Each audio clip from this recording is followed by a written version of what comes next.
Adam, our friends over at Cellhound have outdone themselves. They're giving the Death Piles and Taxes listeners an opportunity of a lifetime. They're going to help us make some money, get rid of that death pile, get your items listed because you can't sell out of an empty wagon. Man, sell all that you got, kill that death pile. When you go over to Cellhound and use promo code, capital letters, DeathPiles25 to save 25% off of their service. And get out there and start making some money.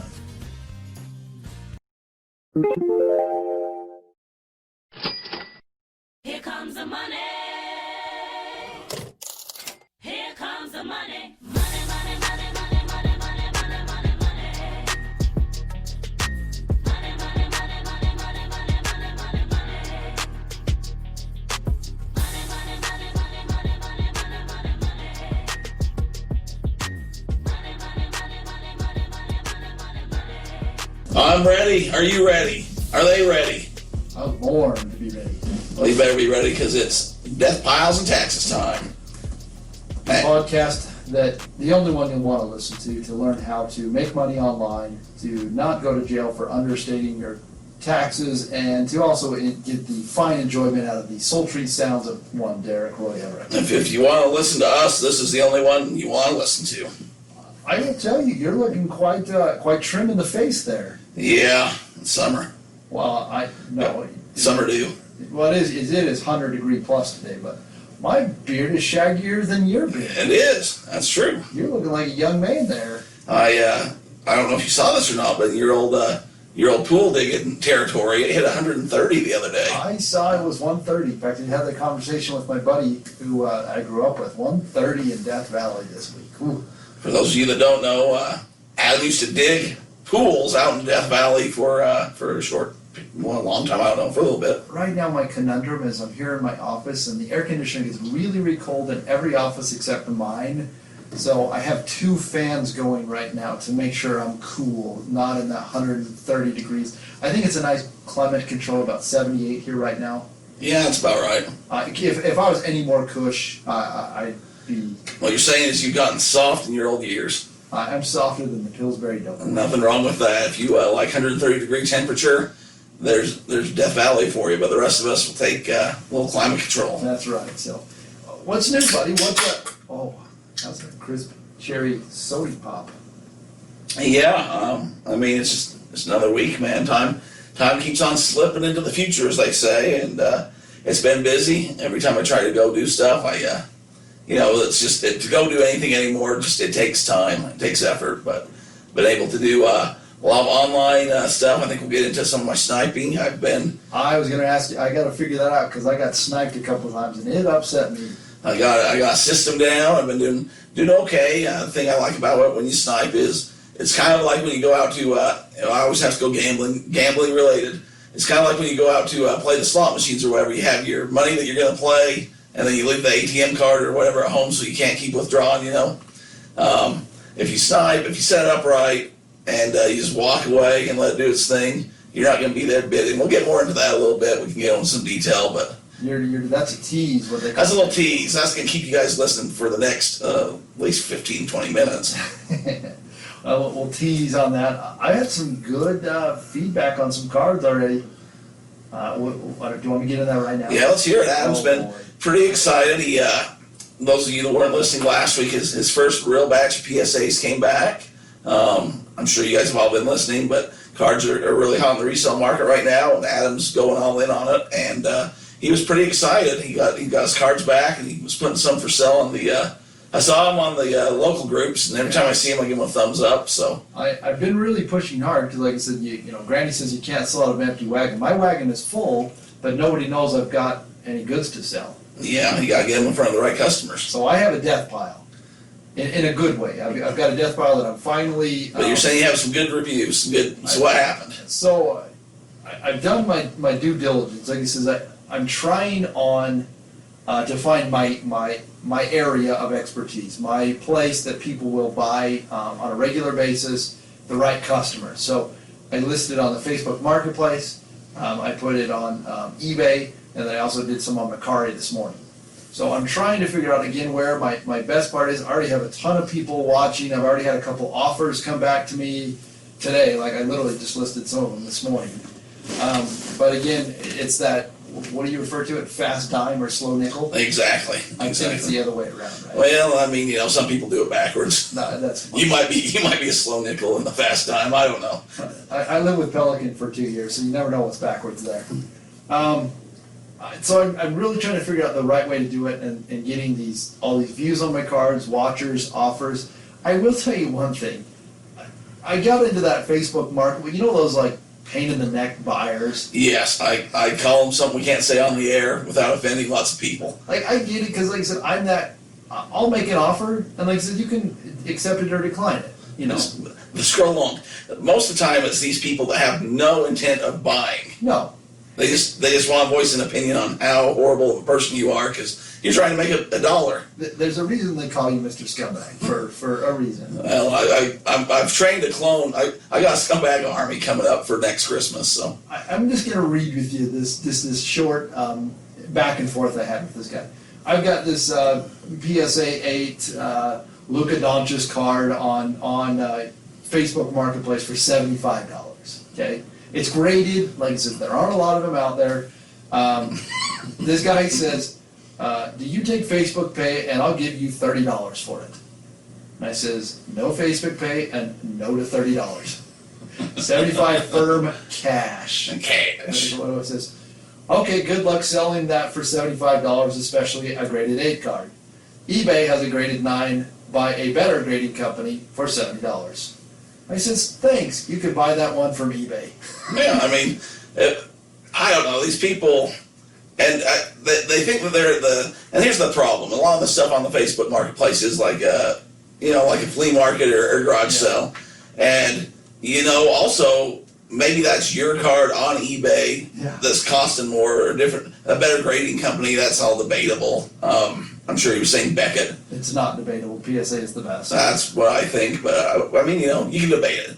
If you want to come down here, we can do a podcast for an hour about why we think whatever's the best or whatever, but those are the top two. Yeah. But also, if he was looking at eBays and stuff, he could go look at the solds and see that what you're offering. I mean, that's the ballpark, that's fair. Yeah. I mean, if he came at you with $60 or $65, maybe there's some wiggle room there. Exactly, because then you take out the fees and there are other circumstances. But I just thought it was really interesting. So, like I said, most of the buyers we've had in the past, like I said, has been pretty straightforward. I haven't tried selling a lot on Facebook Marketplace just because usually you get more money outside of where we live because people are friggin' cheap here. That's calling it nice. Yeah, that's putting it nicely. So that was an interesting thing, and I don't know. You tell me. I mean, how. It was the right way to. I don't even know what this Facebook Pay is. Which doing this podcast, I should probably know. Does Facebook have their own currency system now? I'm guessing he was trying to scam me out of my bank account. That's my guess. Okay, I don't know if there is Facebook Pay. I need to get signed up to be able to take that, especially with Christmas and everything coming up. But I mean, you just got to get that thick skin, right? I mean. It doesn't matter. The guy was going to come back at you and say, this card isn't that good, or that guy's going to have a bad game, or hope you get it now. He's going to break an ankle, or whatever. If you weren't going to give it, but for $30, I mean. Well, here's the thing. He was trying to get it for $30 so he could turn around and sell it for $80. Yeah, I don't blame him. There's plenty of times I'll do that kind of thing. But if you see somebody's got it graded and they got it up there listed right on the dot, you probably know they know what they're doing and not gonna lowball or haggle that way, or all about how you approach it. I've never got this approach, and it's kind of the same with yard sales or other things too, where somebody's like, well, that's I want that. For example, Adam's got a lot of memorabilia here, so hey, I want that football from you. How much do you want for it? $100. $100 for that piece of crap?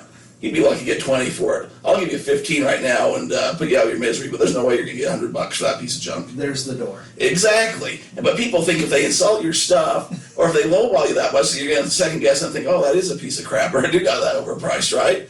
Like, you're going to have a lot better offer if you're like, oh man, that's a cool football. My uncle played it to you. How much do you want for that? And you say the $100. I'm like, well, I got 75 on me right now, cash, but would you take that? And maybe he does, maybe he doesn't. That's the same with the online negotiating. Is a lot of times people will come in and try to insult what you got, but in the same spot they're trying to buy it. So why do you want this item if it's such a Exactly. It's because they want to get it because they know there's value there. And if you're doing that kind of thing, which I've been doing all week of buying stuff to sell, but when you're looking at something, so if it's a graded card and it's up for the same price, that guy's not looking to deal. He knows what it is. you're looking for people on Macari or on the Facebook Marketplace or whatever that have been cleaning out a storage unit that have no clue what this card is. They have a Luca card up for, $50 or $45, and you come at them with 30 because they're just trying to move product and make money. They're just trying to get a fast dime. Yeah. Or fast nickel. Now you've got me all mixed up. They're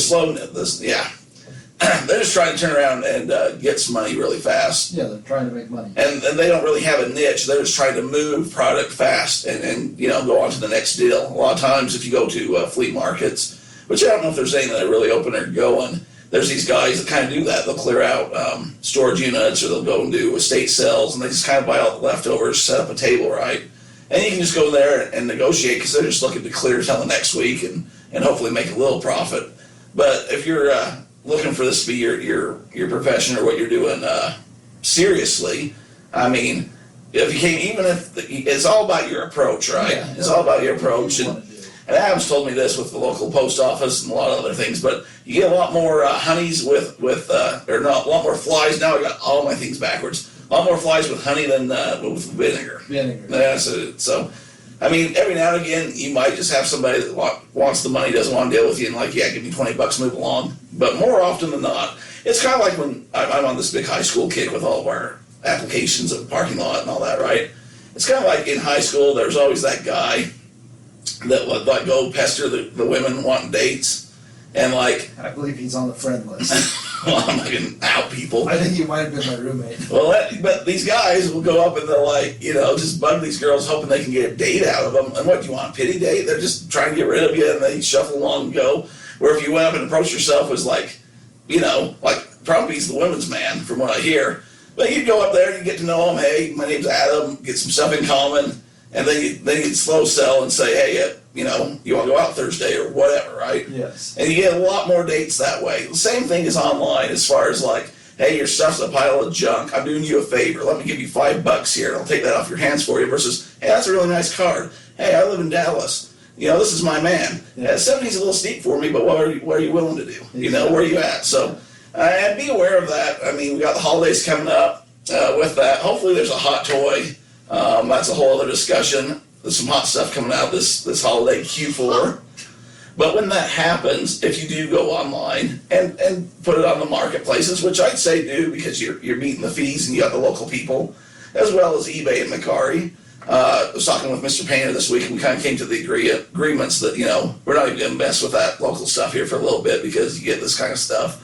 But eBay's pretty hot right now, Macari's pretty hot. But some of this stuff, like if you have a big Hatchimal type thing, which was hot a couple of years ago, I mean, to ship that, to package it up, it took a little work versus driving down to the local 7-Eleven and selling in the parking lot, plus fees and all that. So, but there will be people that will come out in these groups, and it happens every year, and they'll basically tell you that you're spoiling children's Christmas, that you're a horrible person, that your eternal afterlife is going to be spent in a pit of fire or whatever. Death Valley. And that you have no soul. And you just got to learn how to take that with a grain of salt. I usually engage in those conversations only for the reason that it will bump me up to the top of the list.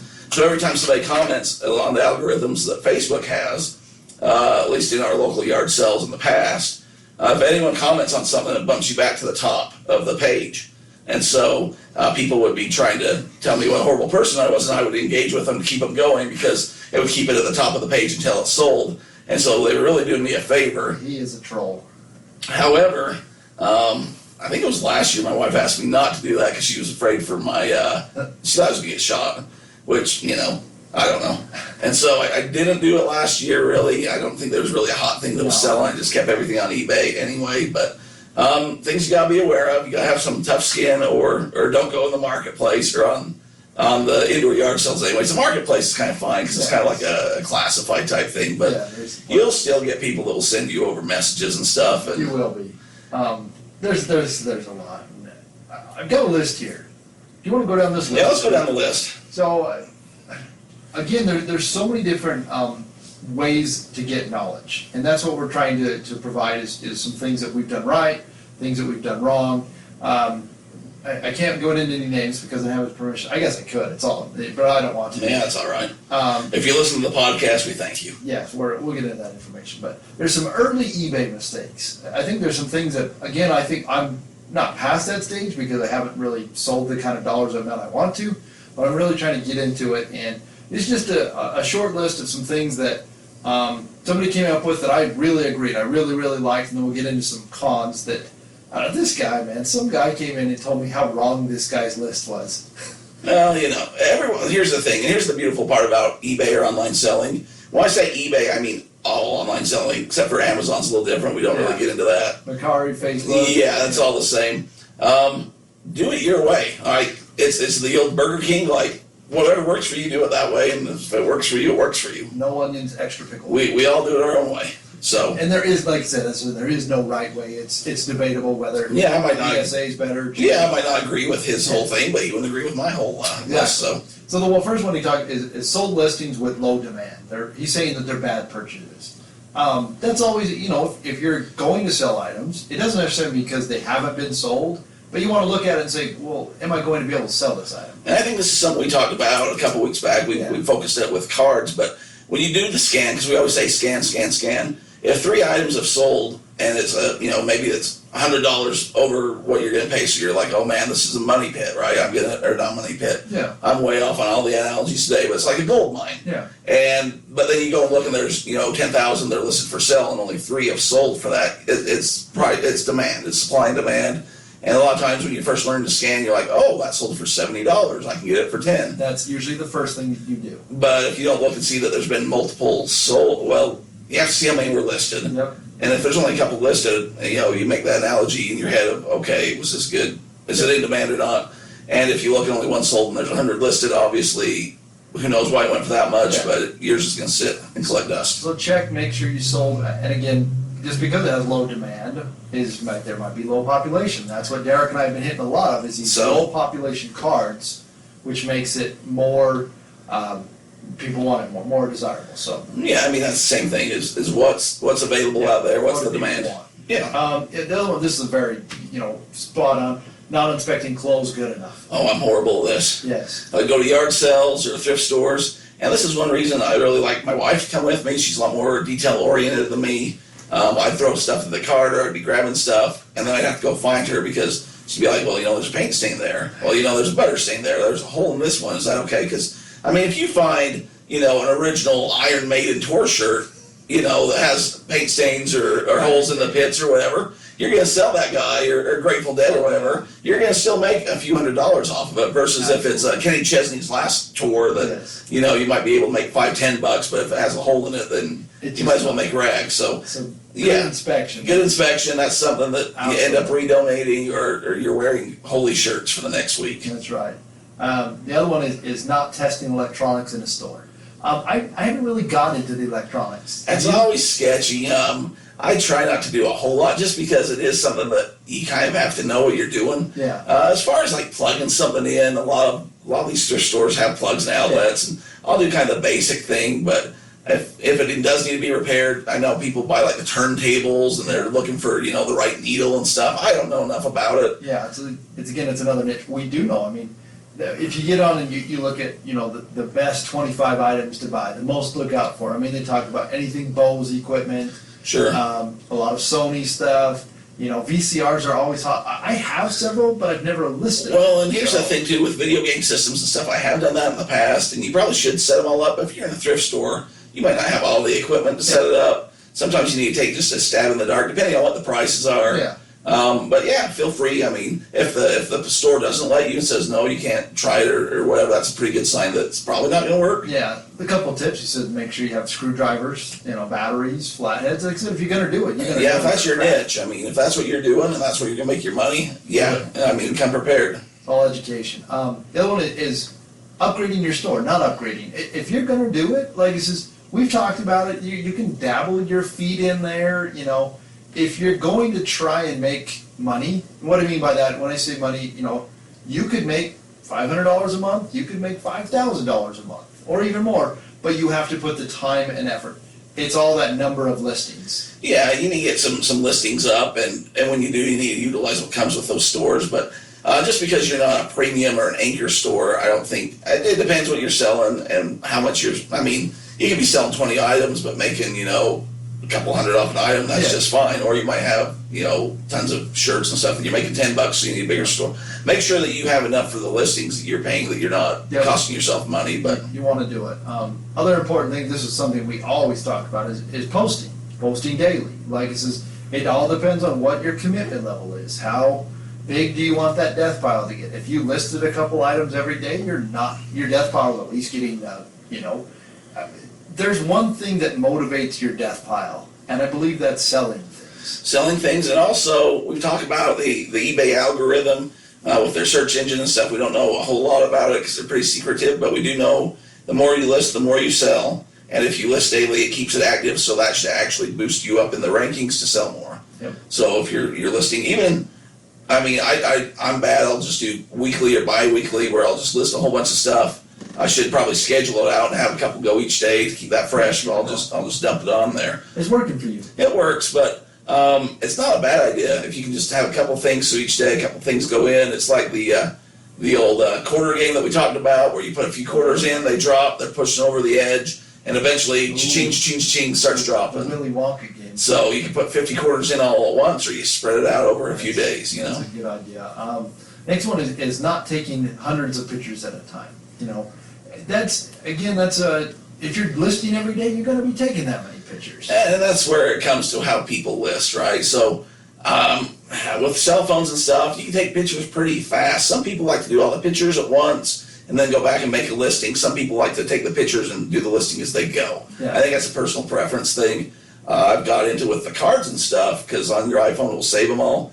I just do my pictures, I have them all laid out, so I will do multiple with that, but when I'm doing shirts or other items, I'm going to do it as I go, because it might say on the item description, it might want to know, hey, where's this made? Yeah. Hey, what's the model number? Stuff that you don't have on your pictures, you're going to have to go find it again. Gotcha. So that's a preference thing, I think, but. Other part of that is not taking good pictures. Now that's something that, again, with no excuse with technology that we have now, your cell phone, cameras are better. A lot of people that were the professional using the Nikon Series 500,000. You don't need to do that anymore. You probably have to work on lighting a little bit, make sure that you have The hard thing as I'm taking pictures of these cards is my reflection. Yeah, I've given up on that a little bit. I'll just be in some of the pictures or whatever, because you cover what they're getting. But I've been trying, handing over and reaching my hand over to make sure it's not reflection. So that one's kind of been interesting. And some people have like the light boxes like you've talked about. I have one. I guess I need to break that out. You break that out, or take good pictures, because again, the old cliche or thing that they always say is take pictures like there's no description, right? Description like there's no pictures. Exactly what you said. So, like I said, there's several down there. I want to go and hit a couple more, because we're trying to kind of help you with some early eBay mistakes, things that have I've been doing, things that other people have been doing, kind of conglomerate list. The other part would be, taking the correct amount of pictures. With my cards, I don't know what you're doing. I take 2 pictures, one front, one back. There is no need to take more pictures than that, in my opinion. And then that's Adam's opinion. I'll take a few. It depends on the card, right? Yeah. If it's something pretty commonplace or whatever, a couple will do. If it's like, I don't know, a Mickey Mouse sign thing, they probably want close up on signatures, or and I guess if they're not verified. It all depends on the item. Yeah. And it'd be different. Like, so this is a graded card, so. Yeah, eBay gives you 12 for free. I think they're I can't remember if it was 6 or 4 that they recommend you put in a thing to help the search engine, but if you're taking pictures of the same thing, nobody wants to see 3 pictures of the same exact thing, so.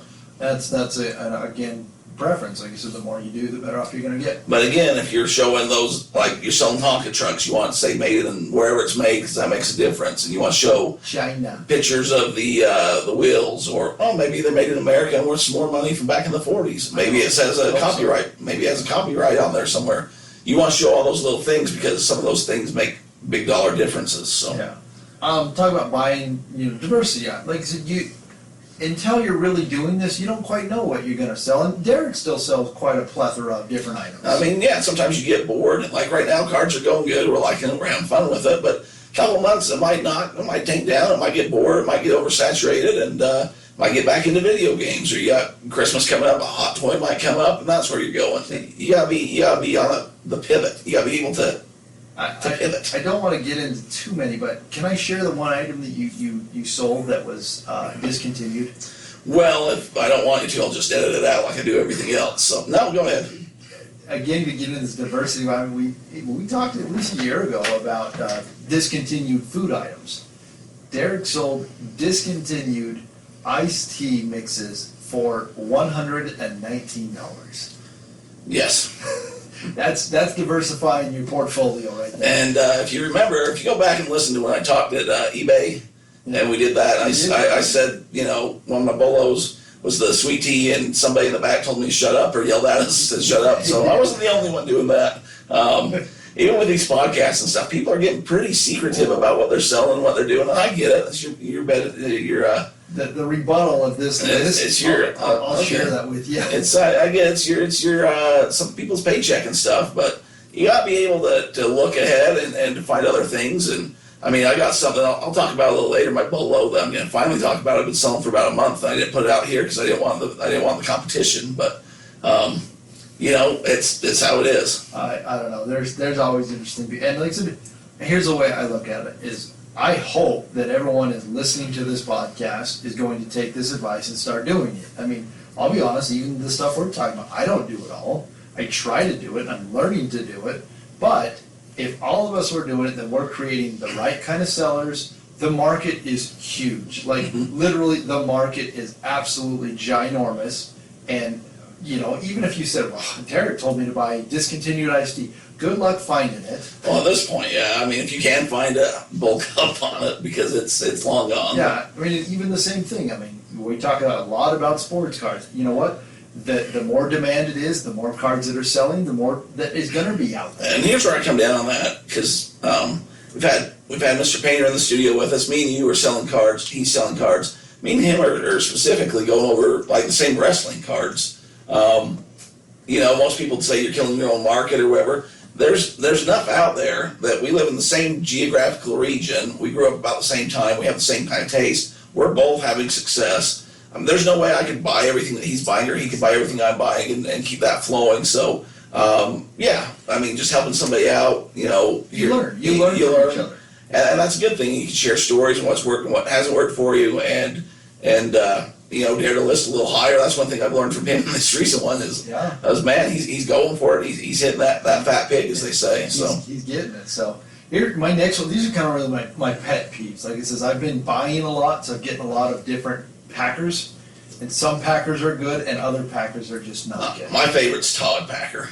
Yeah, Todd Packer's a good guy. The Office reference. Packing it safe, packing it quality.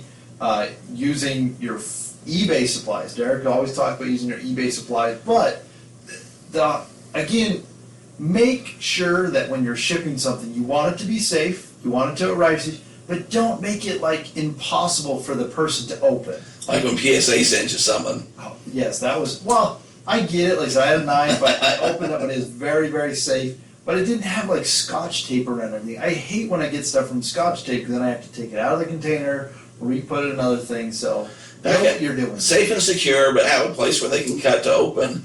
Just and professional, right? A lot of people just think of, you know, I'm a little eBay seller, I'm nothing, you know. But really, you're a professional seller. You want people to come back and do business with you.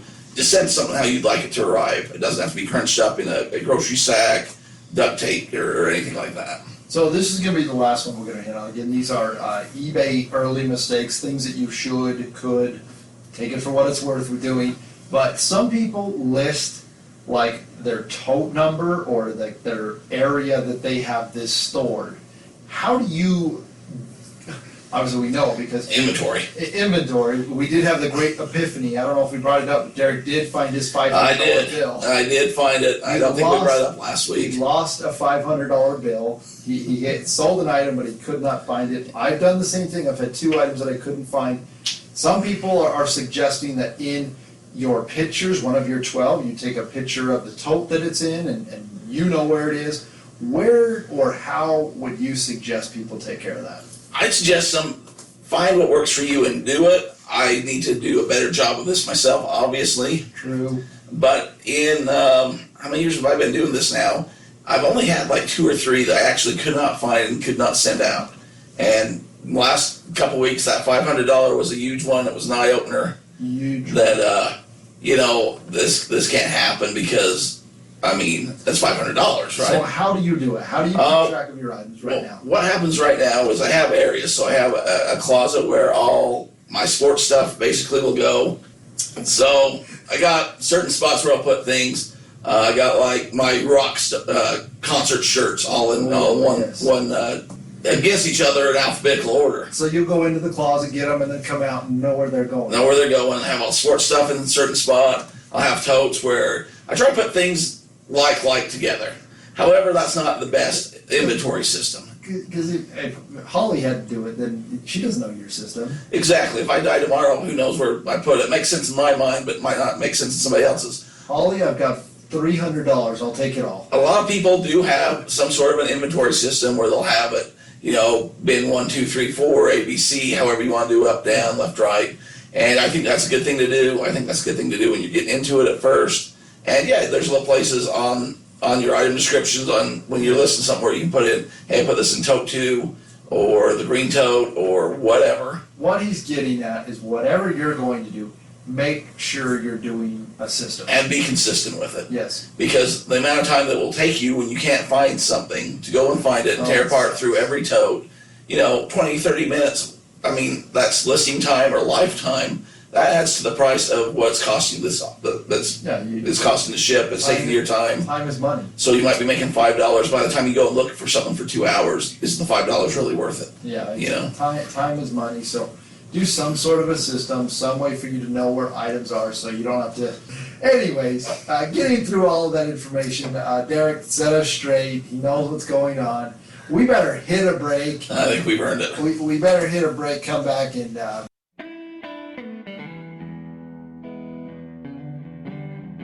There's a reason we call this the DeathPiles and Taxes podcast.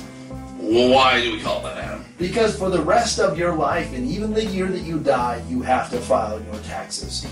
Well, I got a guy that does that for me. That's right, because here at Adam Up Accounting, that's what we do. We take care of taxes. We're very familiar with online retailers. Even if you're listening because you enjoy the sultry sounds of Derek Everett, we will take care of your taxes. Check us out online, adamupaccounting.com. The social medias, we will help make sure that you file your taxes timely and enjoy the process.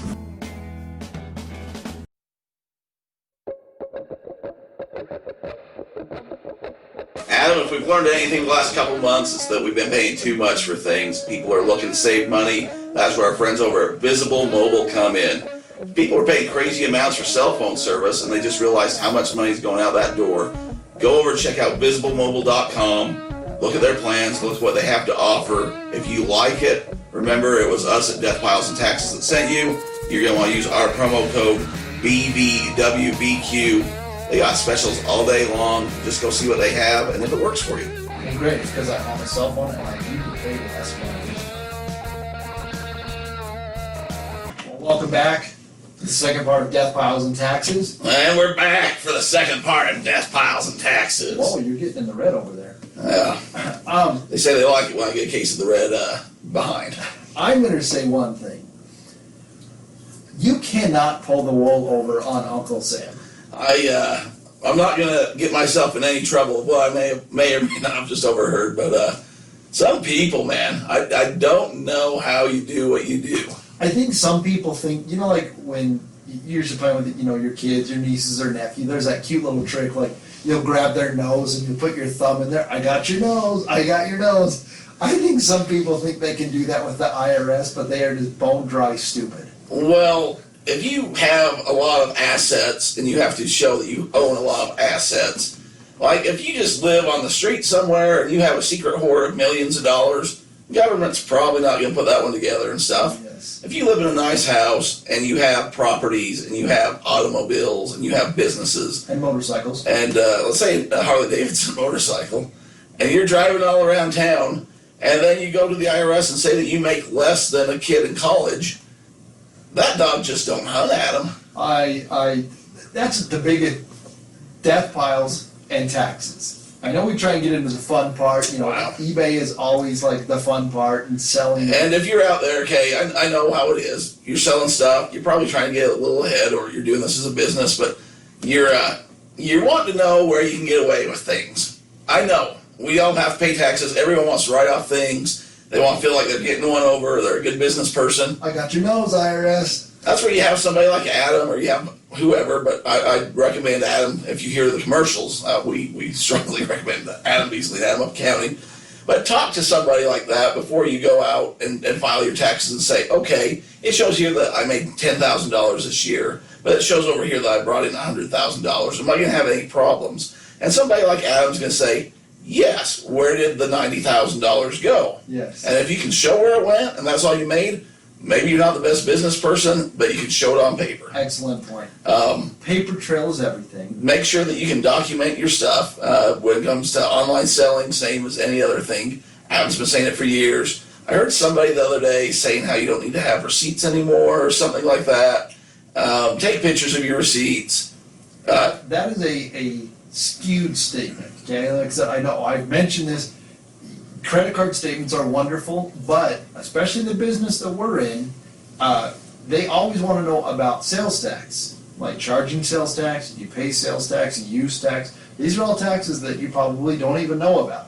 Well, eBay takes care of it. Well, maybe they do, but what about the marketplace? What about Macari? What about these other Poshmark? Sure. What about, you know, Etsy? There's so many different avenues. Selling to a guy down, I mean, if you're doing big business where you're selling to somebody down the parking lot of whatever items you're doing, Yeah. and you're going to pay your taxes on that, there's not going to be sales tax and stuff because you just mean from the Facebook Marketplace or Craigslist. Well, I don't have to claim it on my taxes. Well, maybe you don't, but at some point the government's going to want to know where that money's at. And if you're being successful, I mean, because you're going to show, hey, I was buying, you know, $30,000 of this unit from Walmart or from this wholesaler or whatever, and I resold it and I made this money. The government's going to see this on your taxes because you're going to need it for a write-off. You're going to want to use your mileage that you're buying stuff. You probably have a credit card where you're buying stuff from. The government's going to say, okay, you made this. Where's our cut here? You're going to hang yourself. It's. Let me ask you, have you ever seen or heard of this website? It's called Google Maps. You ever seen that one before? Is it from www.google.com? Yes, that's the one. That's an awesome website. The IRS can go on, they can see your tax return and see where you live, and they can look at it and drive by seeing, man, Derek, he said he made that house is way too nice for that kind of money. And a lot of people are like, well, the IRS is never going to do that on small potatoes or whatever. Sometimes these guys get a little something in their craw, they get a little salt in the wound, or they're just bored, right? And that's a great question, because what happens is, as you're an online seller and you have a Schedule C, a sole proprietor, that's what a huge majority of people listening, resellers, that's what they do. The second that your income, okay, I'm not talking about your net income, what you actually made, but the minute that your gross income goes over $100,000 in 1 year, you are automatically red flagged.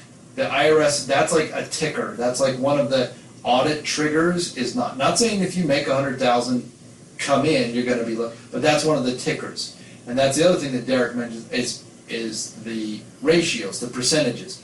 I made $100,000 on, now my net income is $5. Well, where did you spend $95,000? Well, I sell stuff on eBay. Oh, okay, why did it cost you $95,000? How are you treating inventory? Did you really have $25,000 in travel? Or is Derek just paying to go see Mick Foley in, St. Martin's? I don't know. That'd be a fun time. I'm sure it would. Realistically, where is it? So that's one of the other things that can definitely help as you grow, or if you want to do things fly under the radar, not fly under the radar, but do it the correct way. You have an S corporation. You're an LLC S corporation. It's an 1120S. It's a separate tax return that you file, and that's flowed through to your personal return. Here's the reason why. We're all about percentages. We're all about gambling. Well, we're not all about it, but it's an enjoyable pastime that we all have. Derek, if I told you I'm going to give you a 5% chance to win $100,000, would you rather take that? Or would you rather say, you've got a 0.5% chance to win $100,000? I take the 5%, Adam. That's the correct answer. that is the difference, okay? The IRS goes after those companies. As an S corporation, they're audited 0.5%, less than 1% of the time.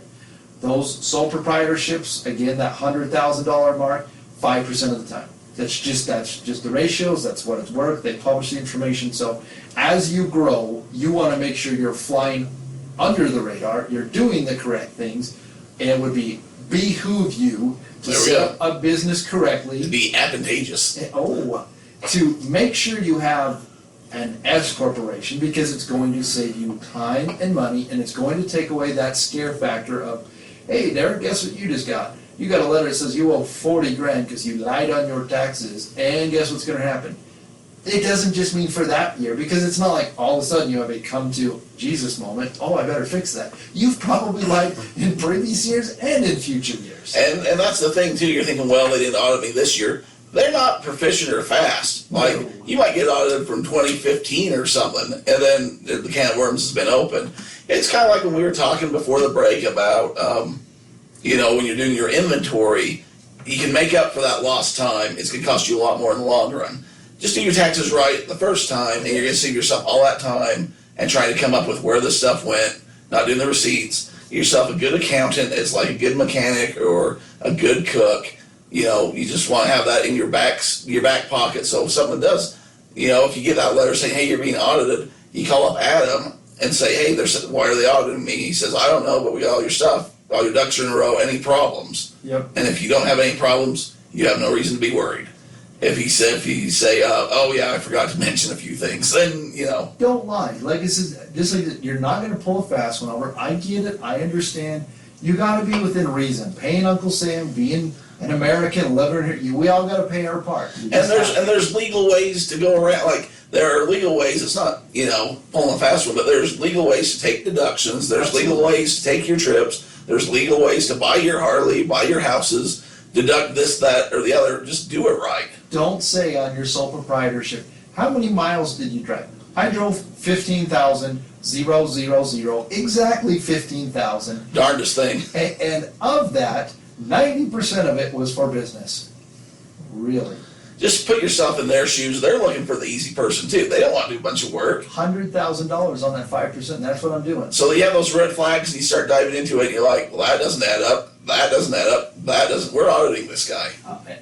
Versus where it's like, oh, maybe, I don't know, put it in that other file. We'll come back to it, and maybe it gets buried or passed along. I know that the IRS agents tell me, like, we don't get any money, which I totally believe. They don't get money that comes in. But you better dang right know that they have, like, a list, and it's like, hey, man, I went after this guy, and we got 50 grand. Well, it's like cops, right? When we talk about it, there's quotas, not quotas. It doesn't matter. You have to justify why your job exists. Exactly. So if you go and you're auditing the guys and you're only coming out with a couple grand each time, they're going to say, okay, you're doing something wrong. Yep. If you're coming back with, hey, MC Hammer money, Willie Nelson, those guys are probably, they're legends wherever they're at in their office. It's like, that's the guy that got Willie. Wesley Sniping. Well, that's a good point. I mean, think about it. I mean, they did make a show about the guy who got Al Capone. So don't be the guy. Don't be some guy that the IRS is bragging around the water cooler on the next Monday. This guy thought he could get past me. Let me tell you what we did. You don't want to be that guy. I got that Derek Everett. He said he had a Tesla and he made $15,000. Be the guy that's going to the eBay meetup groups and saying, yeah, they tried to audit me, but I had all my stuff in there and they wasted their time. Boom. And they wasted their money.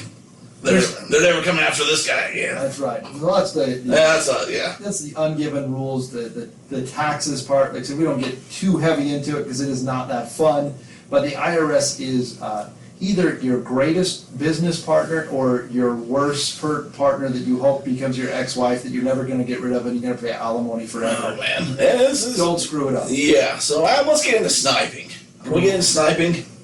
Now, is this like what happened when I was younger and we'd go camping and, we tell the guys like, hey man, go out in the woods and get that snipe? Is that what you're talking about? See, here's what I don't know where the name came from. I don't know, because, snipers are like the military guys that, shoot people from afar without being seen. And, is that the terminology? I'm not sure, but it's called sniping. I don't know if it's the fictional bird that you go out and try to find. That's on the movie Up.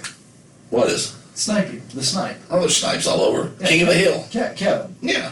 So, not that kind of snipe. What kind of snipe? I don't know what kind of snipe it is. On eBay, now a lot of what I'm doing, Adam's been talking about this for weeks too, is not really going back to the thrift stores or going out shopping a whole lot. I'm not 100% comfortable to be back in, society with everyone. You have to wear your mask, to go in anywhere. It just takes, it's a lot longer, and you have to go and look, and maybe they got your stuff, maybe they don't. Or you have to sort through everything, you don't know if it's clean. So I've been doing a lot of online sourcing, and a lot of my online sourcing has been through Macari or online like Facebook Marketplace and stuff like that. But sometimes that gets a little saturated or you can't find what you're looking for. So what will happen is I'll go to eBay and I'll just do an auction search for things that I'm interested in or things that I'm looking to buy. And when you do the auction search, you're going to do the opposite of what you're trying to do as an auctioneer. If you're running an auction and you want to get the most people to see your item and have it close on, preferably I'd always say Sunday evening, but you can say Friday afternoon or Saturday, and you want to do it at a time when the majority of the people can see the item. So here in the United States of America, when I'm doing a personal auction, I'm going to end at about 6 or 8 my time, because on the East Coast that's still 10 o'clock. There's still people up, not wanting to go to work on Monday. They're just fiddling around online looking to buy something. But it's still late enough that somebody on the West Coast, I think it'd be like 7 o'clock there. So still, and everywhere in between is in their stage. So there's not anyone super early or super late. You're in that sweet spot, as I like to call it. A lot of people don't do this. They'll just put it up and it'll end at like 4 in the morning, 2 in the afternoon, just these random weird times. So I have, in the past, I used a thing called GoofBid. GoofBid? GoofBid, but I went back over to GoofBid and they were trying to charge for some things and it just wasn't working how I remembered it working. So through my own research, I went with a thing called justsnipe.com. Not paid by them, not endorsed by them, but that's where I went, and they gave you X amount, I think 5 for free or something like that, to try it out. So I tried it out, had some success. I liked what I saw. I liked how it went. So I actually signed up. I think it was $5 a month for unlimited snipes. What a snipe bid is say I'm going to buy a ruler from Adam, just for ease for the internet here. Ease for the internet, for the podcast listeners is what I'm trying to say. Adam has this ruler up, and it's going to end Thursday morning at 6 a.m. I don't want to be up Thursday morning at 6 a.m. trying to bid on the ruler, because I got work, I got other things to do. Also, a lot of times what happens is when there's 5 minutes left or so, the big money kind of gets pushed in, and you'll kind of go over your budget. So say I want to buy that ruler for $30, but with 5 minutes left, somebody goes to $35. Well, then I'm going to go to $40. They're going to go up. I'm going to end up spending $70 or double my budget to get that, just to prove that that's mine and that guy can't have it. And now I've lost any market of resale, or, I've lost my money on it. I spent more than I wanted to. So what I like about sniping is I'll go and find an item. You put in the item number, and it'll bring it up, and you say, with 5 seconds left, with 4 seconds left, whatever time code you want to put in there. This is my max bid. This is my all-in point. So for this ruler, I want to go in with 2 seconds left. I want to go in $35 is the most I'm going to do. And then you just set it and forget it for the most part. So what would happen is, instead of me watching and bidding up, this guy might go in $30. But with 2 seconds left to go, I push over and go into 35. Now I might win or I might lose, but at that point, I hit my budget, I hit my all-in point, and I can live to fight another day, or I win it. A lot of times when you're watching auctions, you'll see that happen with a couple seconds left on a card or wherever you're at.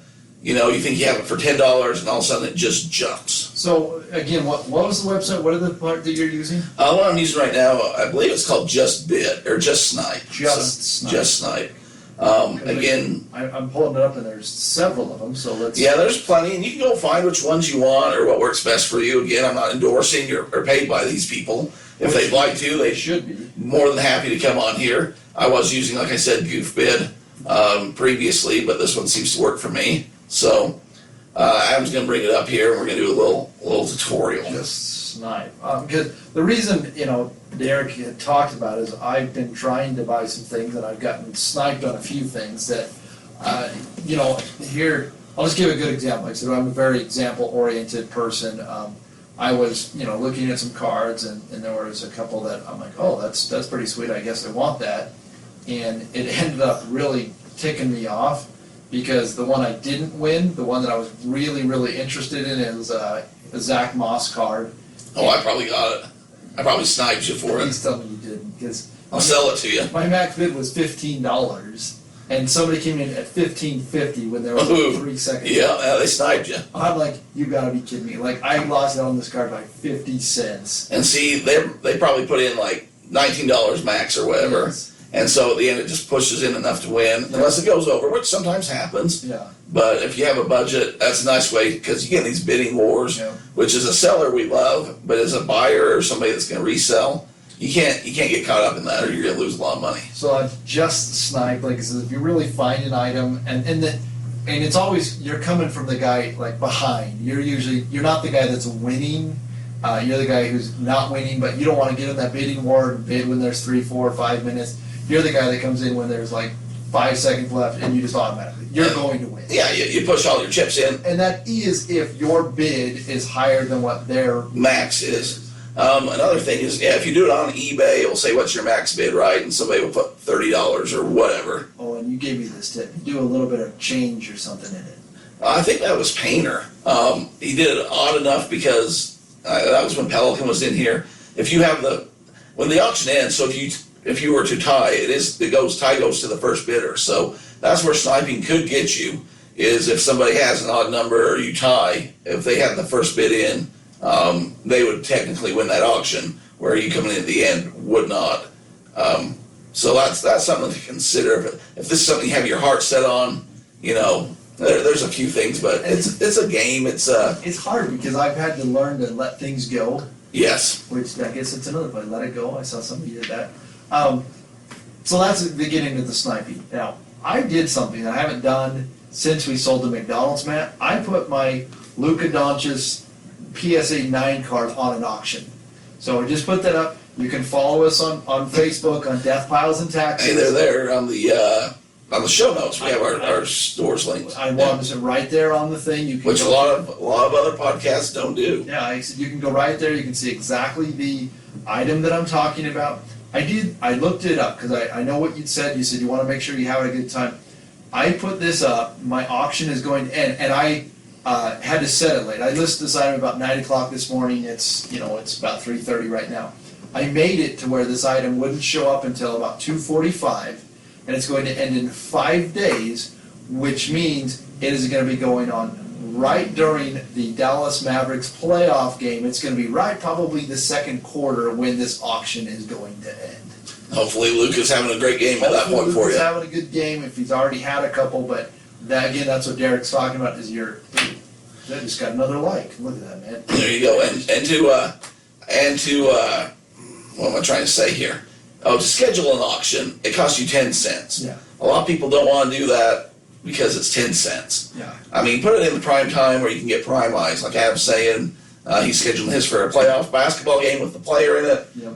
You got to think weekends when guys that would be buying this kind of stuff. Yep. And maybe you're not selling sports cards, so maybe you're more, I don't know what you're selling, but knowing your core audience is going to be available and watching. Yeah, no one's there. But so I said, you know what, I'm going to put it on auction. I did put a minimum reserve, but I think it's going to go over that. Like I said, the only way to do it is you got to learn how. I'll give you $30 right now. You're not going to get that out of an eBay auction. I'll tell you that right now. For that piece of crap little card that you're selling, I mean, I got cash right now. I don't want to insult you or nothing, but I mean cash money. $30, huh? $30 cash right now. Why don't you take that $30 and get them out of here? Anyway, so that's just kind of some. All right, 35. Final of them walking. Yes, so just so you know, the last one sold. Anyways, you got to try things. So like I said, we're trying to again give you some ideas. This is the DeathPiles and Taxes podcast. I think the sniping's probably more of a visual. If ever we get to where we can put video on YouTube or stuff, this will be something. This will be something to show. It's kind of hard to explain. A lot of you are familiar with it, but showing the process, it's one of those things. Go look into it, especially if you're buying online through resell from eBay. And you can, I mean, a lot of people do the fixed price and just trying to find things underpriced, but also there's a lot of auction stuff out there that's getting at 3 in the morning and stuff. And don't get like don't get over enthralled because like I gotta win that auction. I was just looking at a card that I wanted. It was on auction. It ended up going for $46. The same exact card, I could buy it now for $50. So there's no profit in there. No, you gotta look at everything. So that's a lot of nuts and bolts. That's getting into it. Like I said, we're heavy death pile. We like to talk taxes. We're trying to help you out. But I've had a request, Derek. Well, do we take requests? Yes, we take requests. Okay, what's the request then? And which we're going to definitely work on that. We're going to get on. Yeah, maybe after the show I'll show you a little bit. It's just trying to explain it. It's one of those things. Visual helps a lot for me. If you haven't done an eBay auction, do yourself a favor. Find something that you like. Find something that you want in your PC or your personal collection, and go to follow an auction. Make some bids on it. I'm telling you, it is the thrill. It is just like you're rolling the dice. That's what they're hoping is that. I mean, that's what I'm hoping. That's what you're hoping is that. Absolutely. About halftime, Luke's having a good game, and you get people in a bidding war, and I'm going to get that. I don't care what it costs me. Exactly. That's the whole idea. So we're doing a lot of nuts and bolts, and like I said, we always encourage you to try. But I had a request. People want to be derailed. They want a derailment with D-Roy. Well, I got a derailment this week that I can't really talk about. I mean, I didn't get myself in trouble, but that's what this whole podcast is about: getting yourself in trouble. I know. Let me think for a minute. I got conflicting feelings with the Postal Service. You know how I'm always upset with them, but we don't want to get into the that. same. I don't want to get political or whatever. But as resellers, we need the post office to be functional, and I need to be able to drop off something, and it needs to be able to get there. We don't need to get If it turns into we have to go FedEx rates and stuff, we're out of business. We don't need to get into that. We already talked about taxes. We need the fun of you. I need the entertainment. Entertain me. Give me something that I'm going to walk away with that is going to be memorable. Well, what's going to be memorable? No pressure. Why don't you tell me during the break to be coming up with something? Well, you should always know that people want derailment. Like I said, they want to know. Derek is the guy who's full of stories. Like I says, he is always involved. A couple weeks ago, if you didn't listen, he hit it right. Like he ate some cow tongue tacos, and he is now the in crowd at his work. He's a part of the quinceañeras. Like they bring thing. I know what that means now. Anyway, I'm gonna throw it out there. Rumor has it, you can confirm or not confirm. You can tell me if it's true. I've never met him before. I have heard and I've seen that you had an acting career in the past. Well, I wish that was true. I'm a little mad. Somebody stole my gimmick and hasn't given me any royalty checks. They look like me. They dress up. They stole this pirate thing right from us. There is. If any of you have children, I know everyone knows Peter Pan. There was a spin-off, Captain Hook, the Hook. That was a great movie. Robin Williams loved that movie. We're getting into the Jake and the Neverland Pirates, Disney show, Sharky and Bones. This guy, Derek, is a spot-on dead ringer. That's why I asked him. My kids are convinced that I showed them the video, and they asked if that was Derek, and I told them yes. Which one am I, Sharky or Bones? You are definitely not Bones. I thought maybe it was one of those ironic things like, Slim or tall. No, there is a guy. Sharky. There is a guy that looks exactly spot on like Derek, who sings and dances, and I'm convinced that you could say that was, it was you, allegedly. Do you think I could get some of those, how they have those Comic-Cons where you go to sign things? I do. Do you think I could is this guy overdosed yet, or is it something I can buy off him the rights to do? I think what we $10 for a picture and an autograph, and we'll tour the nation. When this coronavirus ends, I will shave my beard and dress up like Bones. Oh, so you can be Bones. I can't be Bones, but you can be Bones. Oh, I've been doing my walking. I've had cabbage for a while. How are those dip cones going? I did have a peach shake yesterday. But Derek, you look spot on like Sharky of Sharky. I'm pretty sure Sharky got all the ladies on the Pirate Island. I do got a little derailment. Here's a life lesson for the kids. Oh boy. Life lesson for the kids. Gather up all your small children right now around the, I'd say radio, but there's not a radio, whatever you're listening to this to, and tell them this is why you listen to your parents. Adam, as you know, my father works in a hardware store. And kind of the retail type business there. I was down visiting the other day because I'm a good kid and I'll go say hi and I like visiting with my parents. And he said, man, it's hard to find canning lids right now. They're out of stock everywhere. And I said, what? And he said, a lot of people, because of Corona and everything, panicked and they planted gardens for the first time. A lot of people never planted gardens before. And now it's time to harvest your vegetables because it's the fall. Huh. I've been holding on to this for a few weeks as a bolo. And it was what I was going to share, but I've been selling so much that I haven't wanted to have people encroach on my turf. But I feel safe in sharing it now because by the end of the month, it's pretty much harvest season's over. So a lot of people are buying. They're gardening and they're planting seeds and stuff. So it comes time to harvest what you've sown, and a lot of that has to do with bottling, especially when you're talking your peaches. You got your cucumbers, you got your beets, you got a lot of the stuff that people will can. Did your grandma probably can growing up? Your mom probably cans.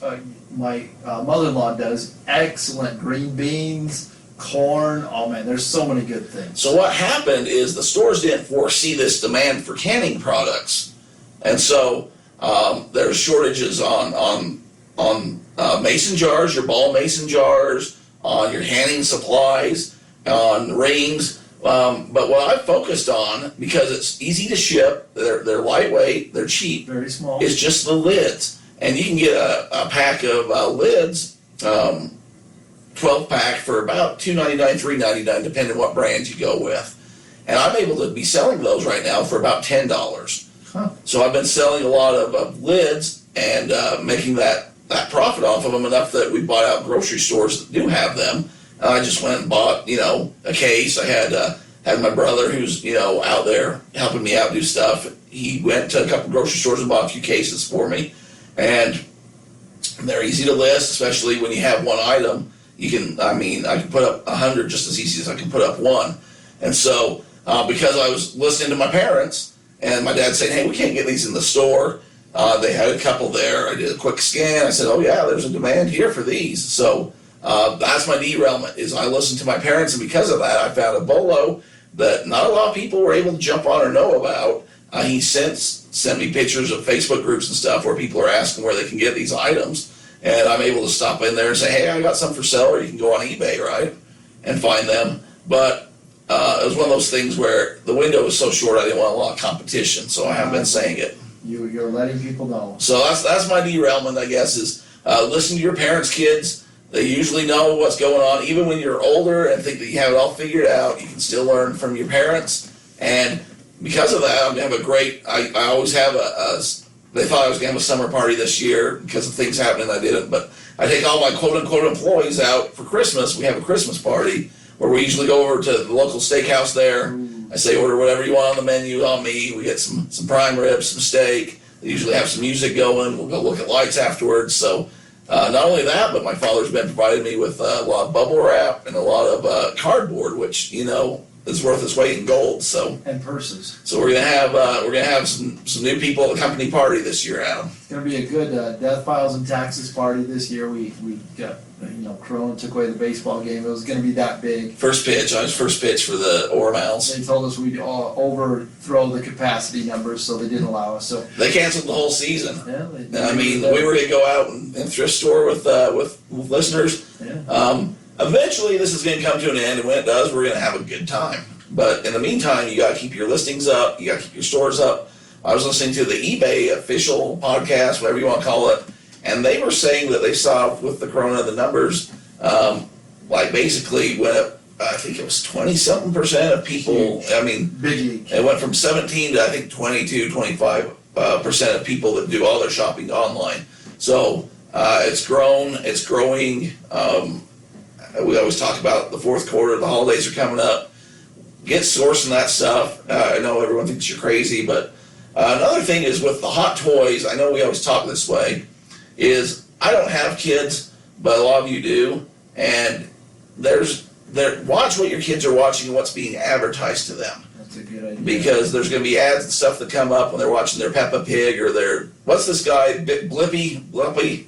My kids are older now, so they like different things. There's some guy that's got the suspenders. He's kind of cool, Blippo or something. Haven't heard of that's the thing. You haven't heard of it, but you need to know what they're marketing or what he's selling. Because you're going to be able to sell that The stuff. Ryan egg, I mean, was Ryan egg. that was big. I don't know if he's still Ryan's World, but you got to do your research. And if you do figure out what's going to go, I mean, don't be afraid to go all in and have a good holiday season. Let's have some money out this fourth quarter. Let's make the IRS want to audit us because we got hundreds of thousands of dollars. Yes. And that's a good place to be. Yeah, so go out and try some new things, get out there, try and make some money, enjoy what you're doing. Follow us on social media, like I said, in the Facebook group. I wanted to put that auction in there. Like I said, I want you to kind of be able to see it, watch it. Go try an auction this year. This week. Go try it, list it, follow it. And if any of you are big Luca fans, like I said, I pulled it out of a pack. I paid $12. My investment in this after shipping, They won't take it's about $20. I'm really hoping that this auction gets up to about $150 to $200. So we'll see what can happen. Go, if nothing else, send Adam a message, lowballing him, tell him that he's crazy and that you'll take it off his hands just to give me a giggle. Come back. And then also, I did throw up Derek's job right after high school. You can go on there and enjoy the video on the social media, on the Facebook. That's adult only, though. It's not. 18 plus. Don't even listen to this. He was Sharky and Bones. He was the pirate for. No wonder you wanted to call it eBay Pirates. I told you this guy stole my gimmick. Exactly. No, this is you. This is I wish it was. Jake and If I had that kind of money, you think I'd be peddling old shoes on the internet? Old Sharky would be good with his money. Going after those doubloons. I heard Sharky underreported his income and the IRS took it all. It might have been those. Yeah, I'm going to get Sharky in trouble. That's because there's two things in life that are for certain. Death piles and taxes.